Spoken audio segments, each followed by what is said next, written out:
When it comes to Sovereign, it takes a news story and fleshes it out in a way which feels more geared toward being entertainment than taking a situation seriously. So to summarize the movie, Jerry, played by Nick Offerman, is somebody who uses a word salad of obtuse language, technicalities, and legal jargon in order to make a living. And oftentimes his son Joe, played by Jacob Tremblay, is helping him. But while to many Jerry is a genius, or at least very knowledgeable in the law to the point where he's able to help them not lose their homes and stuff like that, sadly, everybody, including Joe, to a point, learned that Jerry's a grifter and that all of his delay tactics are coming to an end. But what becomes quite sad is watching Joe get dragged down with Jerry, and Joe perhaps being the least prepared for the rock bottom that his father is taking him toward. So, getting to the review section, to start off, we have to make Nick Offerman's performance as a highlight. For with meeting a Jerry type in my own life, it is very interesting to watch him portray that whole person who knows how to use the complicated and archaic ways laws are written to try to use it to his benefit and present it in such a way where even though it can very much seem like BS, even if you're in government or something akin to it, at the same time, with knowing how complicated laws are written and how things don't always make sense, yet they apparently are actually fact. Having someone talk about if your name is in all caps versus just the first letter and of your first and last name, that's the difference between you as an entity or a company or you as a person. It sounds off. It doesn't really seem like it makes sense. Yet at the same time, because of how things are, you could fully imagine that in some old, not really enforced anymore law, maybe that is something that you can still use. Like as we see in the federal government, where they like to pull laws from the 1800s or early 1900s sometimes when it fits what they want to do. So with that, you watch Offerman play this character, do all these legalese, really kind of be a little bit off-putting, yet at the same time still have enough passion and maybe just enough charm where it's like you can understand how people get sucked into things like this and end up being grifted by people like Jerry. Which leads to the next highlight, and that's gonna be Dennis Quaid as John, and then his relationship with his son Adam, who is also a cop. John being the sheriff and Adam being about a new cop. And the main reason I want to bring these two up is that when it comes to both John and Jerry, you kind of get an old school kind of masculinity. Jerry feels a bit more performative, while John is that, Marlboro man, stoic, strong type. But watching how they interact with their sons, how they teach their sons, it leads to something that kind of helps you understand the transition in terms of masculinity in some ways.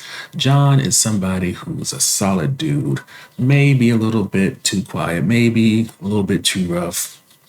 Some things that, for a kid like Adam is necessary, but at the same time, not always best depending on the situation. But compare that to Jerry, who pretty much is very performative in terms of you got to have a gun, you got to say and do certain things so people respect you.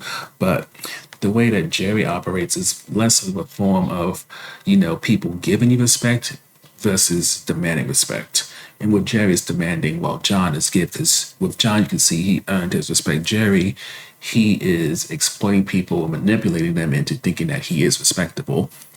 And then when you take that down to how their sons react to it, you can see when it comes to Joe, he loves an image or an idea of his father rather than Adam, who actually loves his father as a whole person. And just seeing those dynamics, it kind of was an unexpected part of this film that was really notable. And I feel kind of gave it a little bit more heart than what it could have had if it just stuck straight to Jerry and Joe's situation and then how things are hinted at ending, how it's hinted they end at the beginning of the film. Which leads to one last highlight, and that's going to be Joe. I don't know if it's because we've been watching Jacob Tremblay since he was in Room. Never mind, have kind of to some point follows a career with watching Good Boys, and there's of course Cold Copy with Tracy Ellis Ross. Then there was that movie he did where he was a kid with the helmet on and a disfigured face. But it's something about watching him kind of go from this kid who I wouldn't say he's necessarily enamored by his father, but definitely, admires him to a certain point and see him kind of go for that coming of age part where you're kind of starting to pick away at who this person is and starting to discover who they are. And of course, you have questions. They don't want to necessarily answer them because they're trying to maintain this image in terms of Jerry, and even if it requires some level of force. And on top of that, with Joe being someone that's homeschooled, he's really isolated. So when you see him have a crush on a girl who I believe is a down the street neighbor, have some desire to have a girlfriend, normalcy, maybe even go to real school, it makes everything that happens as Jerry's life begins to fall apart, and of course Joe is along for the ride. It really pulls at your heartstrings to the point that you may find yourself, by the time this is all over, crying over Joe because his loyalty to his father is stronger than his loyalty to himself. And with that, so comes the question of if Jerry is actually going to be the man that he thinks he is and let his son go so that he doesn't have to suffer the way that Jerry clearly is on a road to hell toward. Which leaves one last topic, and that's on the fence topic, and that's just, and then granted, this might just be a me thing, but I don't really appreciate when films use inspired by a true story or based on a true story, especially ones like this, and they don't give some type of prologue or epilogue that give you a sense of who the people that this was based on are.